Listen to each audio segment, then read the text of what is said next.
Gents, how you doing? Welcome back to episode three of the Championship Show. I feel like it should be 4. That's what it is. That's what's confused me. The streams put you off, isn't it? Yeah, we missed last week and we streamed instead, which was a fucking disaster because my Wi-Fi just shat itself, which it will probably do again as this recording goes, but we'll have to see. But Adam, how are you, mate? How you doing? How's your week been? It's not been great, Dave, but listen, it is on or off the park. Both of you. Just shite. Yeah, the same. Just lockdown, mate. It's awful, isn't it? It's like I'm just so fed up with these Zoom calls and stuff. But you know, we've got to power through. But let's talk about the football. We could sit here and like moan about life for, I'm sure, 40 minutes quite easily. But we'll talk about the football instead. And I suppose we better kick off with last weekend's results. Thankfully, there's not too much to go over from last weekend because there were only 2 games. One of them was on Friday night, and I'm sure it's something that you will have talked about lots this week. So we're not going to keep you on it for too long. But down at Palmerston, Queen of the South won, Hearts won. Another lacklustre Friday night performance from Hearts. Have they played well in a Friday night game this season? Probably Dundee on the opening day. Yeah, that'll probably be right. Yeah, but it wasn't a pretty one, and a point was you nicked a point in the end. Yeah, totally go along with that, mate. I think. Listen, I'm not going to kid on like there was, hundreds of opportunities in the game. It seemed to be the polar opposite. But I think Queens deserve a lot of praise for obviously restricting us to very few opportunities. And considering they got battered 6-1 at Tiny, it was a much, much better showing from the Dunfermlines this time around. So I think all things considered, Alan Johnston and his Queen's side will feel pretty unfortunate that they didn't walk away with all 3 points as opposed to the 1.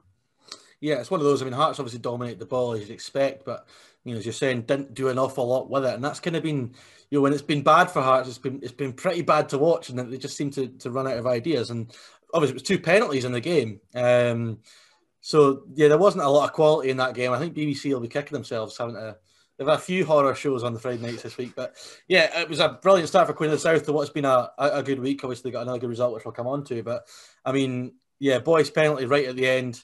That's his 10th of the season, I think. But dear me, it's one of those where you seem to be limping towards a title at this point. Yeah, it's he's bailed us out on a couple of occasions, even just in recent weeks with penalty kicks alone. Obviously, the win at Somerset, and now obviously the equaliser at Palmerston. So we've also got another Friday night trip against Inverness a week on Friday. So we'll see how that goes. I'm probably feeling more confident about Morton at the weekend. Already, rather than the trip up north, which is quite bizarre. It's one of those that the big boys are obviously on the telly quite a lot, so you guys are getting the Friday night games. So it's probably bringing, in terms of like fans who don't, the Friday night games are the ones that the fans who don't watch Championship a lot are watching. So you'd imagine there'll be lots of Premiership supporters looking at Hearts this and going, they're not as great as I thought they would be. But yeah, I mean, Queen of the South has to take a lot of credit. I mean, we could talk for ages about the flaws with. I'm sure you could about the flaws that Hearts have got on the park at the moment, despite the fact that they're still top of the league. What is the gap now? It's 13. Yeah, but it doesn't feel like that at all, does it? It feels like, I mean, you go back to that game when Dunfermline were at Tynecastle. If that result had gone the other way, which it could have done, it felt like the gap was really, really going to be closed at that point. So he's actually pulled away despite, some lackluster performances. But we'll move on. What did you make of Robbie Nielsen's post-match comments? He loves an excuse, does Robbie Nielsen, doesn't he? Just loves an excuse. Honestly, it's funny. You talked about my sort of post-match thoughts. I lost my rag a bit on my Hearts podcast this week, primarily at Robbie's excuses regarding the playing surface. So, trained on Astro all week. Exactly. I've been to the Orium countless times, and it is a fantastic facility. I don't want to hear about that. Yeah. Let's move on. So yeah, the only other game that went ahead was another 1-1 draw. Alloa against Arbroath, a big game down the bottom of the league, and it was a very, very feisty affair. 2 red cards. Ray Grant for Alloa. Am I right in thinking it was his debut? I might be wrong on that. No, I'm pretty sure he played against us in the Betfred. I think he's been there a while. I don't think it's. What was this? So. Was it a return or something? I'm sure I had something maybe funny might about. have been out injured. I might need to ask my pal Kieran about that. I might be just talking absolute nonsense, but yeah. So Jack Hamilton scored again for Arbroath. Arbroath obviously on the back of humping Dunfermline the week before. Jack Hamilton scores again. What a signing he's been. But James Cragen as well as Ray Grant both sent off, and Ennis Cameron right at the death for Alloa. But yeah, it's one of those. Arbroath have been in a really good run of form, and you just feel that for Dick Campbell, he'll be frustrated, and obviously with it being a late goal, that was a chance for them to really kind of pull away from Alloa a little bit. But you know, Peter Grant's men have clawed back at them. Yeah, exactly. I think I don't think that equaliser can be underestimated because, like you say, it's not the fact that Alloa have gained a point. It's more so that Arbroath don't pull a further. It was a proper 6-pointer, that, wasn't it? Yeah, it was. It really was. And I think, given Queensy's recent upturn in form as well, it might have been a bit hasty, but I think we could have been right in the cards for Alloa, really. So that Ennis Cameron goal is obviously a massive morale boost for him, obviously equaling his air tally, given that wasn't the most successful spell down at Somerset. So he was hoping that he can kick on along with Alloa to give them a fighting chance. Yeah, and I mean, it's mental. I mean, Arbroath have been on such a good run, really, in the last 4 or 5 games. They've really threatened to pull away. So yeah, you're right. I don't think you can understate how massive a goal that is. Alloa now have got looking at it, actually. You know, they've got a game in hand, and the gap is, I think, 3 points from Arbroath. So they're still very much, it's within their own hands to claw that back. But had it have gone the other way, a 6-point gap would have been a real tough one for them to overcome. But I mean, 2 draws is a bit boring for the weekend's action in terms of them being the only games that went ahead. Obviously, the snow absolutely killed the rest of them. But midweek was a game last night up at Inverness. Inverness, obviously, I've had loads of games in hand. We've talked about it for ages. You know, once they get the games in hand, Inverness will be fine. They'll start to claw up the league, and it's not really happening for John Robertson's men. 1-0 to Queen of the South last night, and Norty with the best name in Scottish football, and a big goal for Queen of the South. Was that a shock result for you? Possibly, but then I think they've obviously climbed that massive high with a scalp at home to us. So I don't know what Queens are sort of gathering momentum, aren't they? I see that Alan Johnston's been named manager of the month. Obviously, Connor Shields, despite not playing against us, has been named player of the month. So it seems to be a real good feel good factor. Sorry, down in Dumfries. We said it last time. It's the George Galloway effect. Since he turned up, they've been absolutely flying. And it's remarkable. I mean, Inverness fans, I've got a mate who's an Inverness fan, and he's pretty discontent. He said to me last week, before this game, everyone's talking about Inverness for the playoffs. He's worried about the playoffs at the other end. And I think after last night's result, there's a lot of Inverness fans in the same boat. You know, shouting allegations of lack of effort from some of the players, then wanting to start playing the youngsters instead of some of the established first-team players. But there's a lot of discontent up there, and it's mad because for me, I said it to you on Twitter the other day. I think John Robertson's the best manager of the Championship. I think John Robertson's a fantastic manager. He's done really well there, you know, and he's going through a tough time just now. So I'd back him to turn it round. But in terms of like Inverness pushing for the promotion playoffs, that seems a long way away now.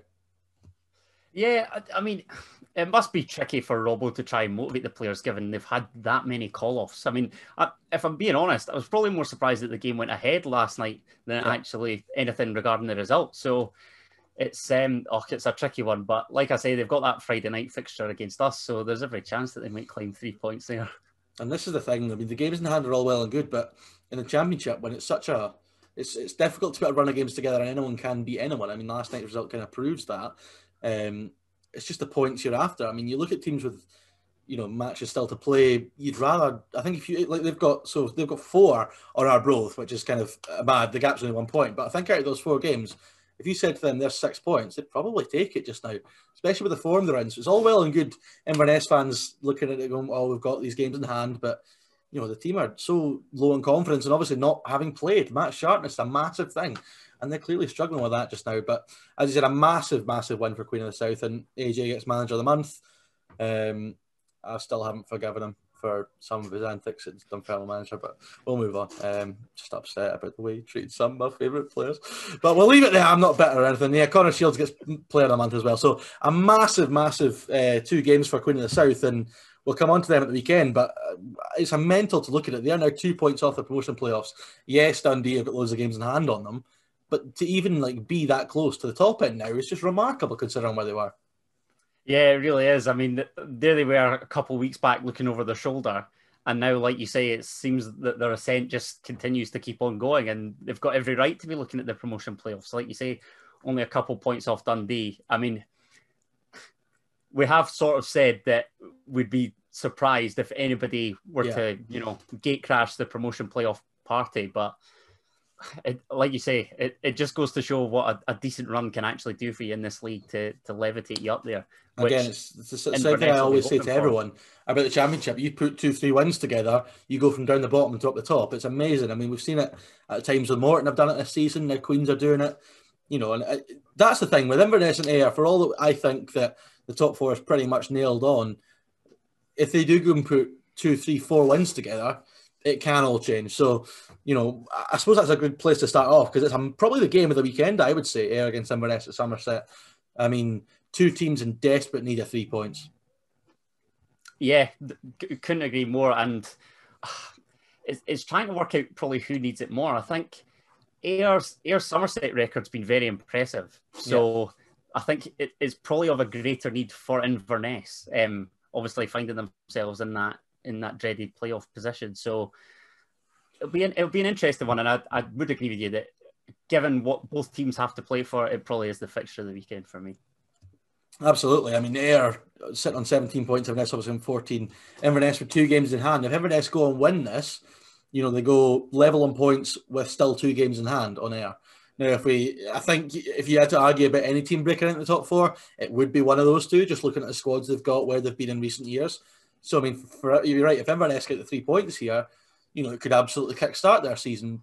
But you flip that, it could have the same effect for Ayr and an even bigger negative effect for Inverness. Having not played for ages to then go get 2 defeats is a real struggle. And I don't really know how this is going to go. I mean, I don't expect it to be pretty, to be perfectly honest. I mean, I think Ayr, you're right, at home, you would expect them to win. But there are 2 teams who've been misfiring. I don't know. What's your prediction on that one? No one to touch for a coupon, I don't think. No, definitely not. Probably would just side with Ayr. Maybe a 2-1 Ayr win. Yeah, I just feel home advantage. I just haven't seen enough from Inverness to really make me believe they'll go there and Nobody get something. Nobody has. Not even the Roe fans have. And that's the mental thing. Like, they've always been such a bogey team for Dunfermline recently. The opening day, they looked okay, but we beat them comfortably. We went up there after Christmas with a really changed team.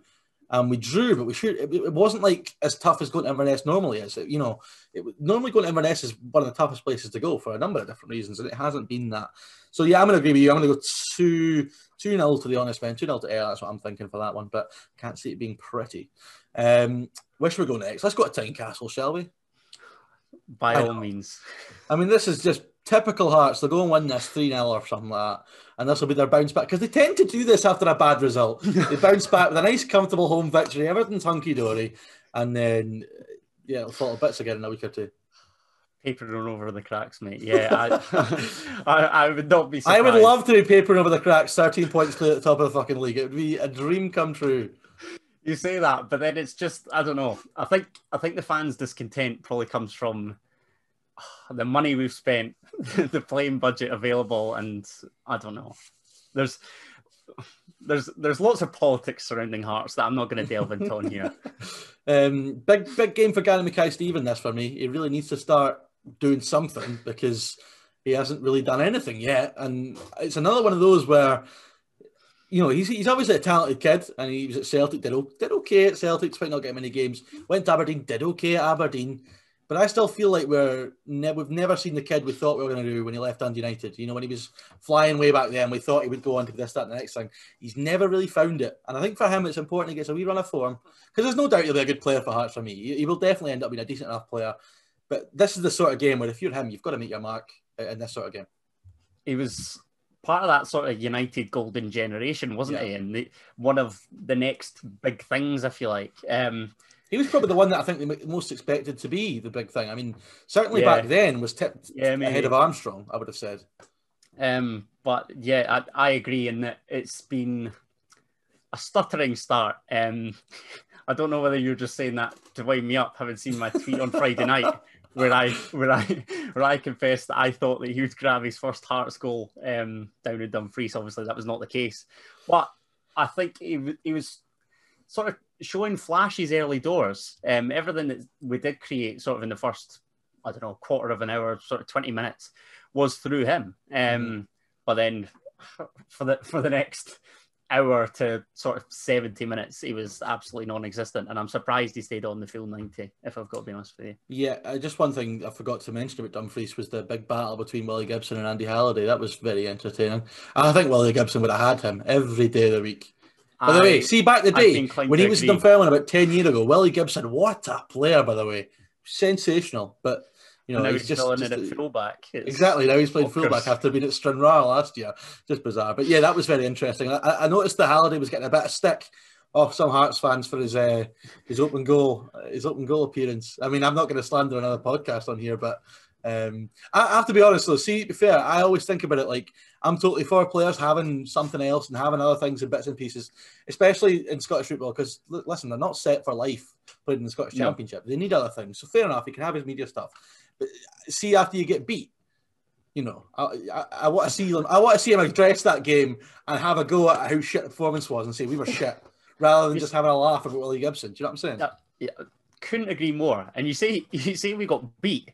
We have drawn the game, but ultimately it does feel like a defeat because they were actually that bad. Yeah. And this is a big bugbear amongst Hearts fans, Dave. I've got to be honest here, because when he performs, it seems as though all the Hearts dads give him this license to go on open goal and he can just express himself and do what he wants.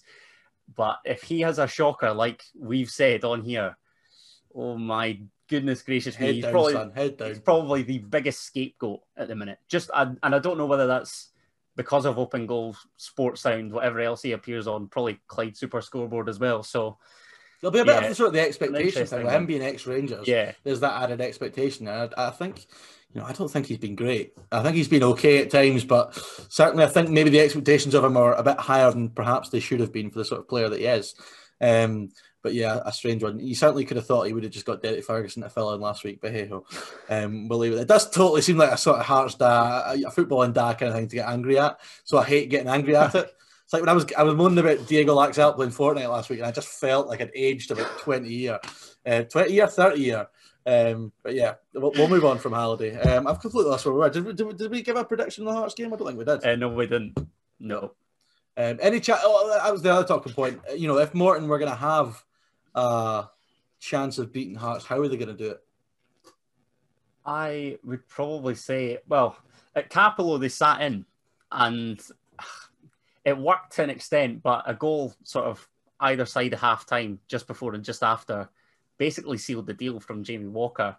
I would say that they probably need to press us high, force certainly the back four into a mistake or two, because we have shown our defensive sort of vulnerability so far this season. Yeah. And yeah, just get in our faces and try and prevent us from playing as much as we can. I think this is a big thing for Championship teams. I sort of feel for them coming to Tynecastle with not having the crowd, because if I were an opposing manager coming to Tynecastle, I'd look to irritate the crowd as much as I can, because Tynecastle can be fantastic, but equally it can be totally toxic. And a manager's team talk, for me, should be easy, and they should look to try and frustrate Hearts.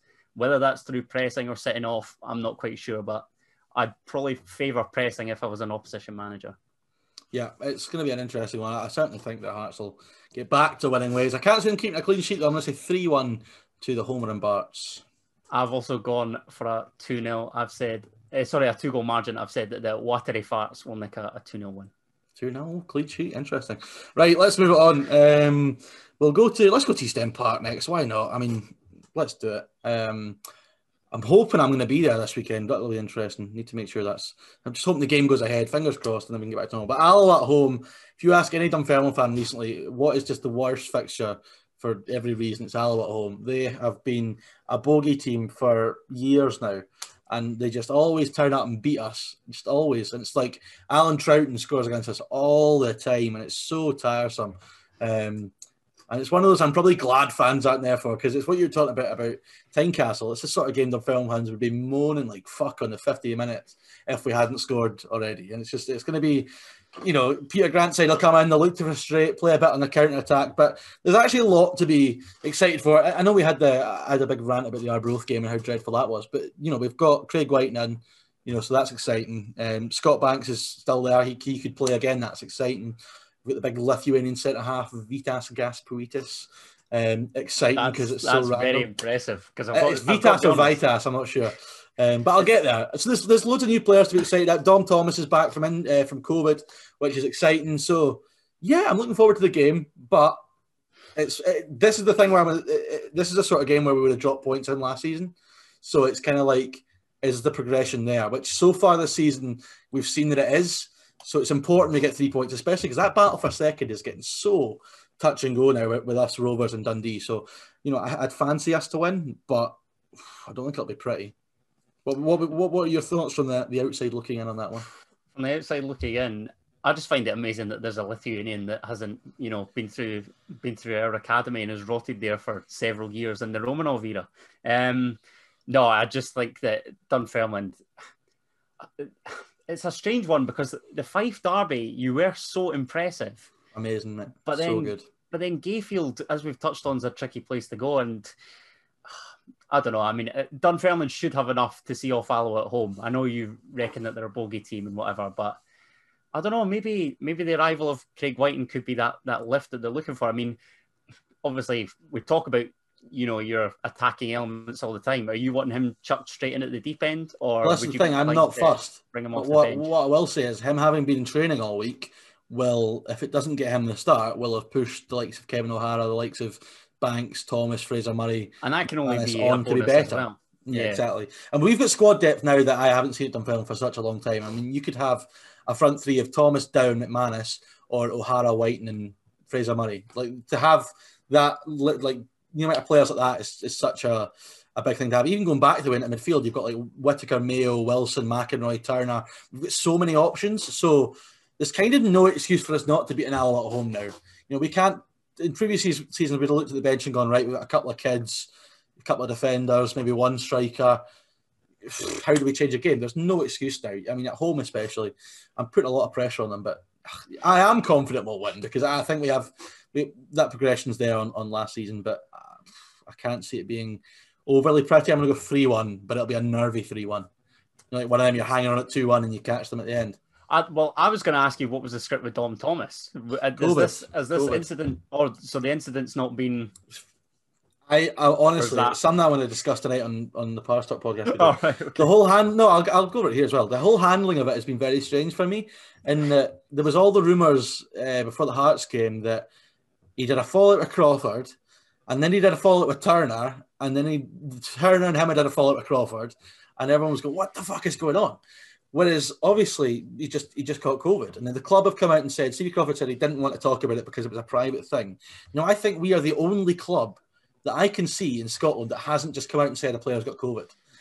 And because we haven't done that, the rumour mill has just gone absolutely mad.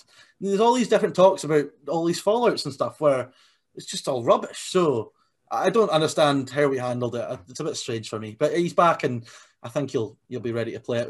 It's weird because he's not been in great form, so actually the break might have done him a bit of good, providing his symptoms were mild, which I think they were. So yeah, I mean, it was just a strange situation.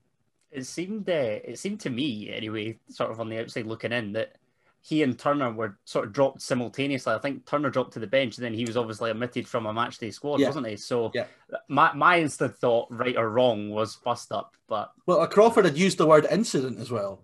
Yeah, exactly. Yeah, so it was just like a training ground, altercation had somewhat erupted. I think that there might have been a wee fallout with Turner and the boss. Maybe there was rumours that Turner wants to go to Hearts. I think Nielsen's said there's a bit of interest there, but there was all sorts of rumours flying around about that. But I don't understand because he's out of contract anyway. So why would they fall out about it? He could just go in the summer if he wants. None of it makes any sense. What I will say is against Arbroath, Matty Todd came on, who was at Brecon first half of the season and hasn't made a competitive start for Dunfermline, I don't think, ever. Came on ahead of Kyle Turner. So There's really something not right there. Yeah. And Turner was probably our best player first half of the season. So hopefully that sorts itself out. But it's all very strange. But hey ho, can't complain too much. Although I've just complained a lot for the last 5 minutes. But let's move on. My doing. I'm saying 3-1 to Dunfermline. Did you give a prediction? I didn't. 2-0 the Pars. As you just stirred the pot there and got me going. That's all that was. You knew exactly what you were doing. This is just payback for the rest of the show.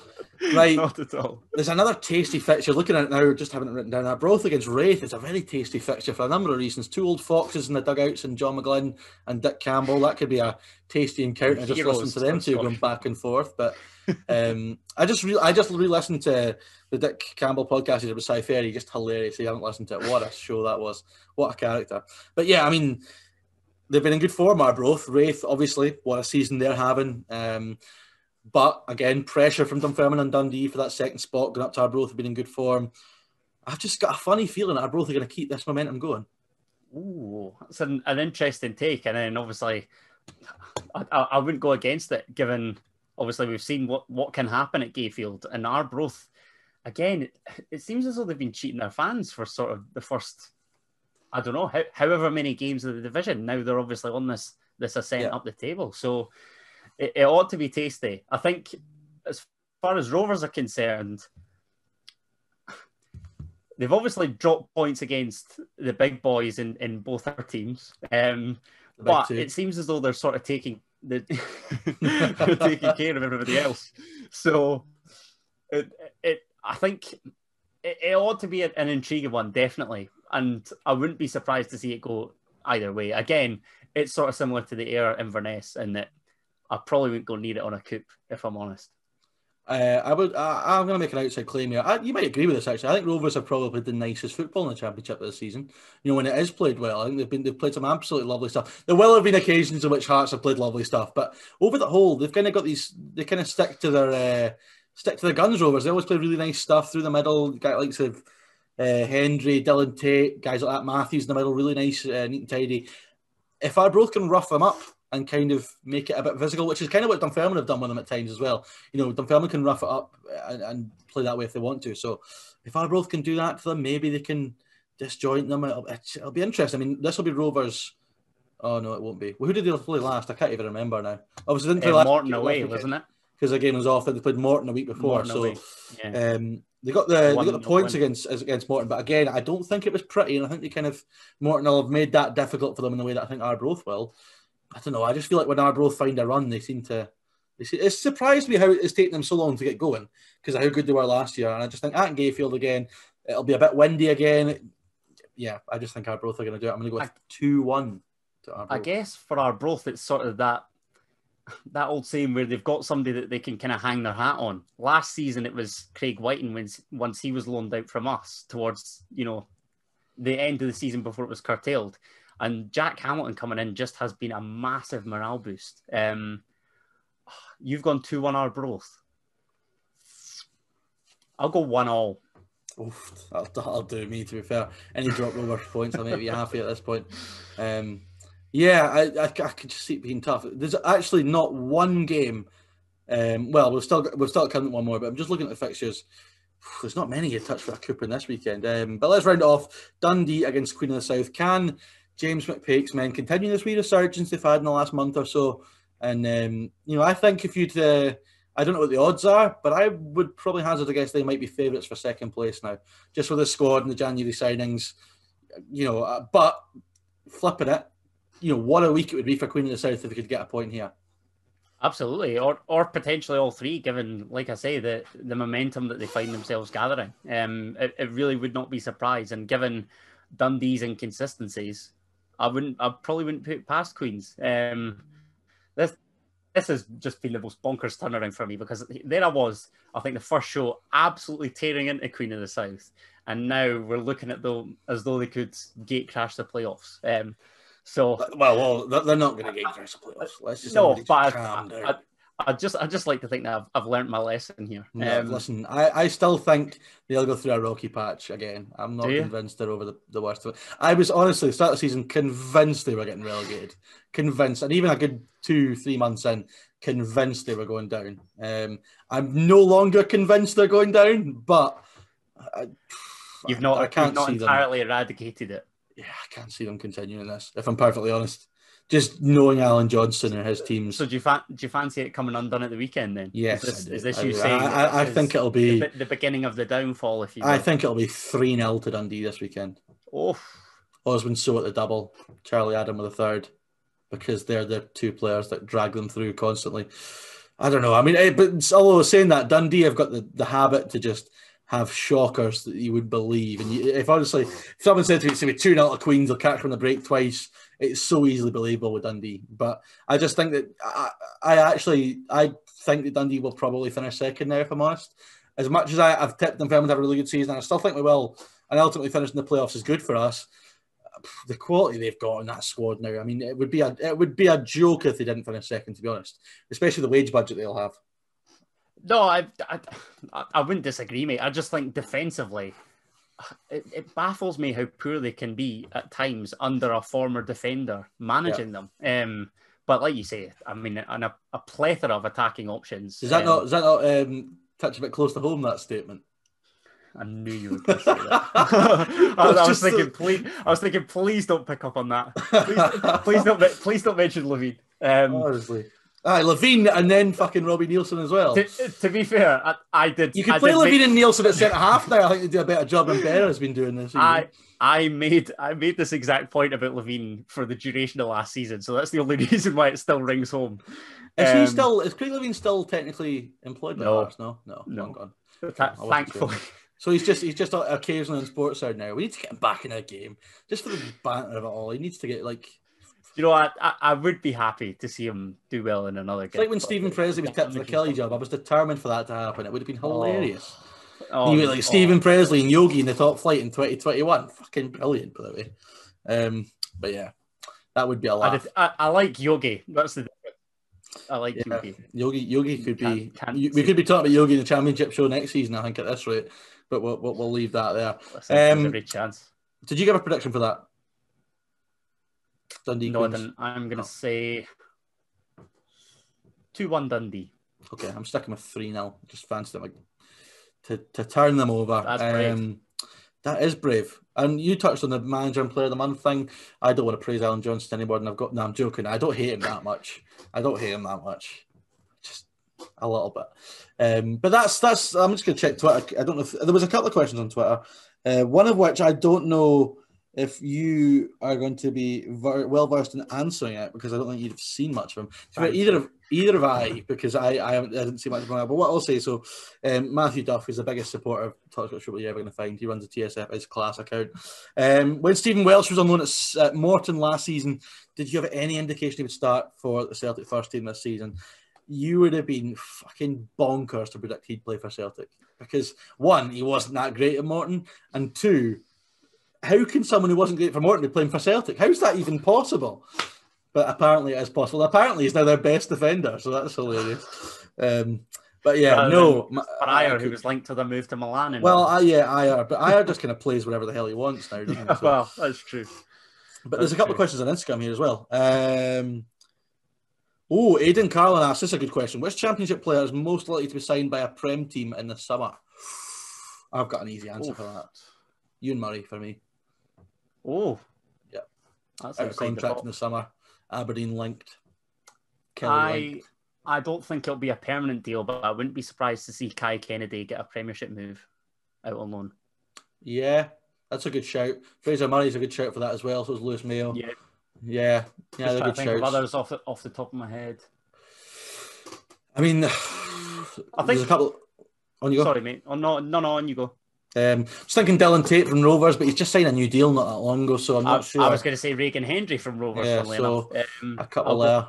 Connor Shields, maybe. He's a good shout. Yeah, so there's a few. There's definitely loads of young talent there. So Ryan McDonald, mate of mine, asks player of the season nominations. That's a really good shout. Really good question. Should we go? Well, this is what I was going to ask, because are we going off our own teams or just somebody else throughout the division? Because throughout the division, to me, Charlie Adam is the no-brainer answer. Yeah, because he's the media darling, isn't he? So all his pals will want to give him that. Yeah, probably Charlie Adam. I'm trying to think. Yeah, I don't know. If Dunfermline finished second, Ewan Murray could get a shout, I think.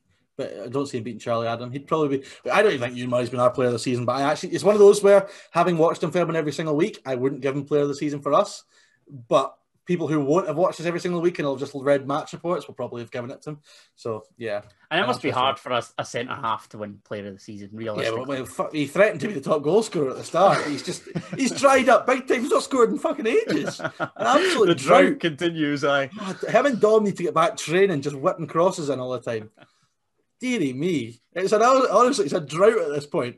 I was going to say last week our centre halves need to start chipping in with goals, and I realised how ridiculous I was going to sound based on how many he scored this season. Even Watson, I think, has got one, but yeah, bizarre. But yeah, I think Charlie Adam would be the obvious shout. Can't really look past him. What's another question? And someone at SGH5 asked, who do you see making the playoffs and which teams will go up? So Hearts will go up, and no comment. No comment. Hearts will go up. You know what I'm thinking now is, see, looking at like, if say Ross County go down and Aki's finish 11th, Aki's are flying. Do you know what I mean? Like, there's going to be, and even if it's Kelly that finish 11th, what a good team they've got. You know, it's going to be so tough for the playoff team to go up. Having played a couple of games beforehand, at least, it's going to be tough. Do you know what? I think had Kelly not appointed Tommy Wright, I was getting really concerned about them. I don't know. I personally, as something refreshing for the Premiership, I'd like to see one of the 5 teams go up. Obviously, I have developed a soft spot. Me if Rovers went up. I have developed a soft spot for Dunfermline through obviously my pals, and now obviously meeting you as well, Dave. Rovers, it would just be an unbelievable story. The second coming of Livingston. It would honestly ruin me. Anybody but Dundee. Hopefully, yeah, because that's just boring. They got them down all the time. It's boring. What else was I going to say? Yeah, it's funny this season in the Premiership. You got like 3 teams down the bottom. You can all realistically see them sort of pulling away. They've all got good managers. Yeah. They're all doing well. You know, whereas it's a far cry from last season where the team down the bottom were just shit and deserve to go down. You know what I'm saying? It's a far cry. You know. Hopefully we see a Fife team versus Hamilton Accies in the playoff final. That's what I'd like. That would be my number one preference. Would just be gutting, man, because you just know Accies would scumbag it. I'm trying to think, Livingston have gone up through the playoffs. Accies went up through the playoffs. I'm trying to think if anyone else has actually done it. I don't think anyone else has done it. Because the year Hughes went up, Rangers failed through the playoffs. Hibs failed through the playoffs. Well. So I think it's just Livingston and Accies that have done it. So it's obviously designed to help the Premier League team, and yeah, I'm not gonna make a prediction on that. Falkirk failed in the playoffs. Falkirk did. That was very, very good. Very good fun to watch that. Very enjoyable indeed. But yeah, we'll leave it there. I think that's pretty much it. Any other thoughts ahead of this weekend of Championship action? Not particularly. Just like to see a reaction from Hearts specifically. Aside from everything else, I hope it's an enthralling weekend as all these Championship weekends have proved. Craig Whiting's going to get his first goal for Dunfermline this weekend. There you go. I'm weirdly so excited about Craig Whiting now. Having not been sold when I first heard about it, now I've just talked myself into thinking he's going to find his potential at us, and now I can't wait. Like the majority of Jambos have said, lockdown appeared to be the best thing for him because it just totally transformed, grew in confidence as sort of time went on. He was good at Arbroath last season as well. Yeah, and obviously, injuries knackered him at Dundee, but he did so well when he was so young at Dundee. There's potential there. Well, I think he's only 23 still, so plenty time. Can't wait. Right, that's going to wrap it up because we could just come on to random topics of conversation to keep going for the rest of the evening, I'd imagine, but we've both got stuff to do, people to see. Well, not people to see because nobody sees anyone anymore. That's just life, isn't it? But yeah, I've just managed to make it a depressing end to the show. Thanks for that, mate. Fun to say, but no, there's nothing fun goes on in my head anymore. It'd be funny if I'm just going to end the show now. Cheerio. Why do I always mess up the outros? Cheer you later. See you later. Cheerio. I try to say them both. I'm so shit at this. Why am I hosting? You should host next week. I'm a joke. Right, folks. Bye. Every week, man. A nightmare.